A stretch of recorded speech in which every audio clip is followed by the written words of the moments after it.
Chapter 26. By now, Nikolai had no idea what God had in store. He was at a total loss as to what he should expect, or what he should do next. 16 barrels of water. There was no way he could haul that many by sunset the next day. 10 for Friday, and the extra 6 to make up the 10 he would need for the Sabbath supply. There just wasn't time. Nikolai had been doing his part all week, but it didn't seem to him that God was doing his. He had not answered Nikolai's prayers, at least not yet, and certainly not in the way Nikolai would have thought things should go. And from all appearances, it looked like the window of opportunity was closing fast. The whole thing left Nikolai totally discouraged. Would he get to have his Sabbaths off? His faith wanted to say yes, but his logic said no. He had worked late Wednesday and then well after dark again on Thursday, but with only 4 extra barrels of water to show for it. Nikolai spent a long time on his knees in earnest prayer that night, even losing precious sleep to talk to his Heavenly Father. He had to find a way to solve his dilemma. He had to succeed somehow. Eventually he dropped off into a troubled sleep. Somewhere in the night he awoke, still on his knees in prayer. As Nikolai climbed onto his bunk, a sudden thought struck him full in the face. Could it be that all his efforts to bring the water to the camp had been done on his own terms? Was it possible that he had been so anxious to earn a Sabbath day's rest that he had begun to rely on his own efforts to get it? A Bible story came to mind, and Nikolai wondered if his situation might be proving to be somewhat similar.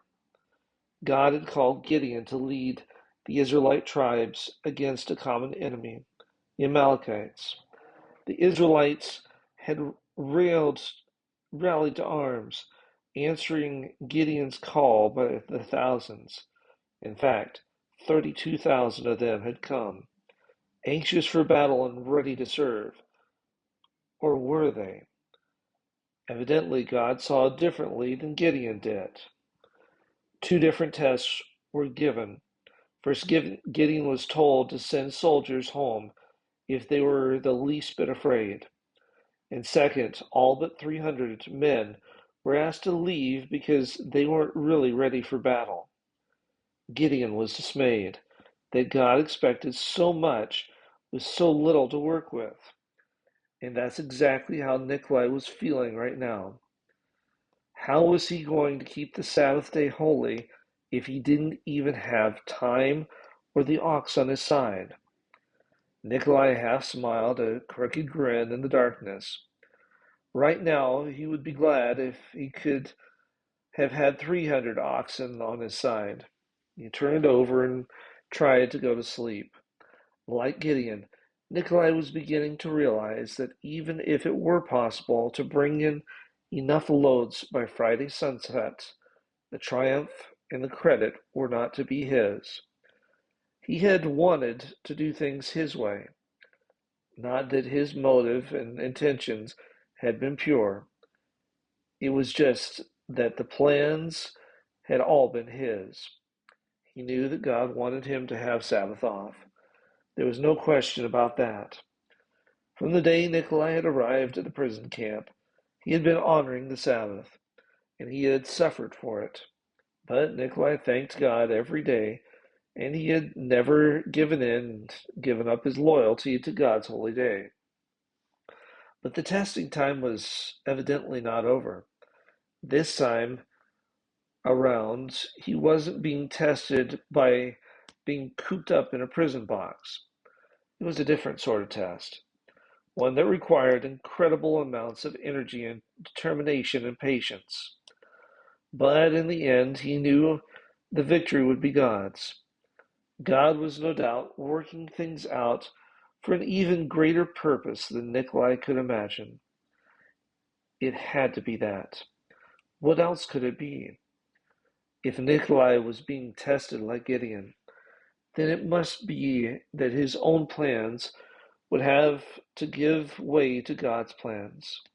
The way Nikolai had been doing things left little chance for the men in the camp to give God credit for anything resembling a miracle. But Nikolai was now beginning to see that if God had things his way, they wouldn't have a choice. It felt good to surrender everything to God once again. Nikolai had always believed in giving God full control. It was like second nature to him, and he had lamented the fact that he had allowed himself to get off track.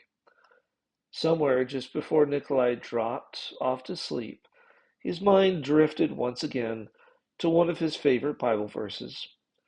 All things work together for good to those who love God and are called according to his purpose.